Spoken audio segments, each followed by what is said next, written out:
Le général Abdraman Tiami dit à Bazoum, tu viens de commettre une erreur. Tu n'aurais pas dû révoquer le chef d'état-major.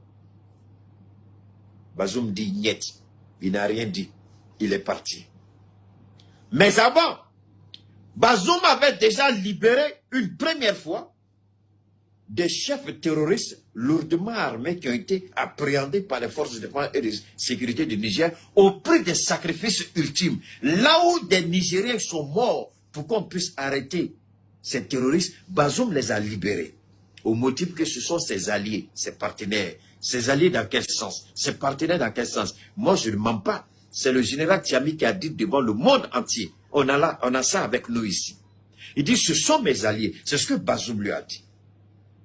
Quel genre d'allié? Quel genre d'alliance un président d'un État soi-disant indépendant peut avoir avec des terroristes? Ah oui, parce que la France a été chassée du Mali. La France n'ayant pas accepté, la France ayant élu domicile au Niger, je vous en prie, écoutez sérieusement, peuple du Niger. Quel genre d'alliance Bazoum pouvait-il avoir avec des terroristes? Au point de défier l'armée nigérienne, les forces de défense et de sécurité et plus la garde présidentielle. Ne le faites pas, monsieur le président. Il est passé outre, il les a libérés parce que la France chassée du Mali n'a pas accepté. Voilà pourquoi la médiation du Tchad, nous savons que c'était une médiation vouée à l'échec. On a dit à un moment, on a reçu un vocal et je l'ai partagé. J'ai fait un direct là-dessus. On nous a appelés du Niger pour nous dire qu'il y a un contingent de militaires tchadiens qui sont entrés au Niger. Et ils se sont dirigés vers le Burkina. C'était juste avant que le fils de Dibi libère les soi-disant rebelles qui auraient tué son père. On peut armer n'importe quelle personne, les habiller en tenue militaire, et puis les faire entrer au Tchad et au Niger. Donc ceux qui sont entrés au Niger, en réalité, ce ne sont pas des soldats tchadiens. C'était des terroristes habillés en uniforme militaire tchadien, qu'on a orienté vers le Burkina Faso. Dans la même période, au Niger toujours, l'armée française a chargé des pick-up. Vous savez que l'armée française, les voitures que l'armée française conduit, ce sont des blindés. Mais ça, c'était des pick-up. Les pick-up que vous connaissez, les terroristes. L'armée française avait bourré les pick-up d'armement.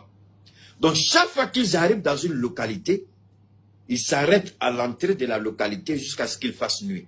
Quand il fait nuit, on coupe le courant dans la localité et puis ils traversent la localité. C'est ce que Bazoum faisait. On nous a appelés pour nous informer que l'armée française a plein d'armements dans les pick-up et se dirige vers la zone des 3 frontières. Bazoum faisait ça. Ce n'est pas tout. Lorsque Bazoum a libéré les chefs terroristes, ils ont arrêté les soldats, pendant leur confrontation.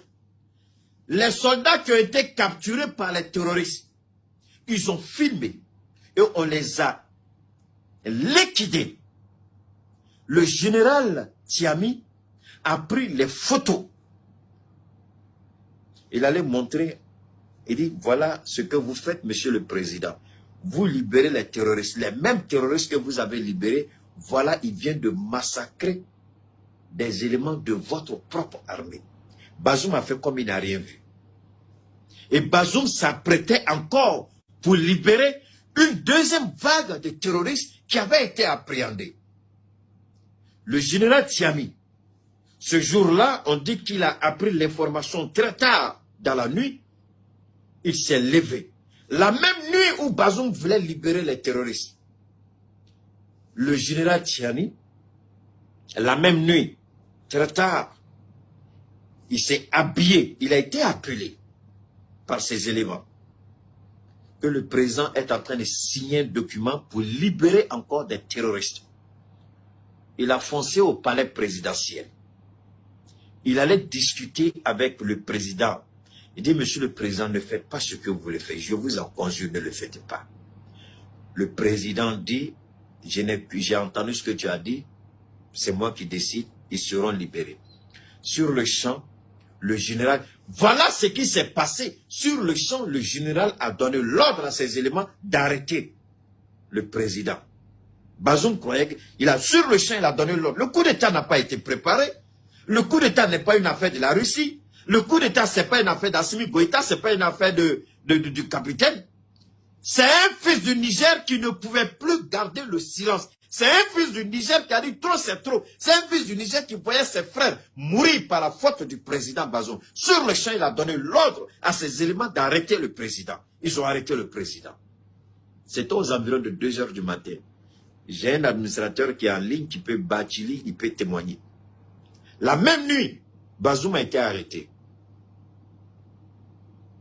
Voilà comment le coup d'État, le soi-disant coup d'État, voilà comment c'est survenu. Et ça, c'est quelqu'un qui est au parfum de tout.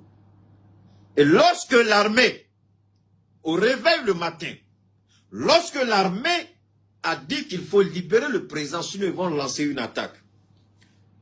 Pendant ce temps, je vous ai dit que le général Tiami est un homme de terrain, un homme d'expérience, un homme de...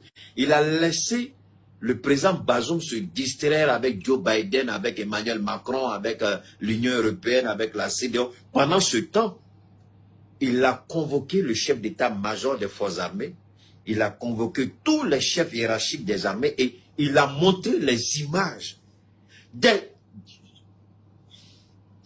soldats nigériens qui ont été massacrés par les terroristes qui ont été libérés par Bazoum. Il a montré les images. Il dit, est-ce que vous pouvez accepter ça? Si vous pouvez accepter, moi je n'accepte pas. Il vous appartient. Ou vous êtes avec nous, ou vous êtes contre le Niger. Parce que là, ce sont des fils du Niger, des enfants du Niger qui ont été tués par la faute de l'homme que nous venons de mettre aux arrêts, le président. C'est lui qui a libéré ces terroristes. Et c'est à cause de lui que ces gens-là sont morts.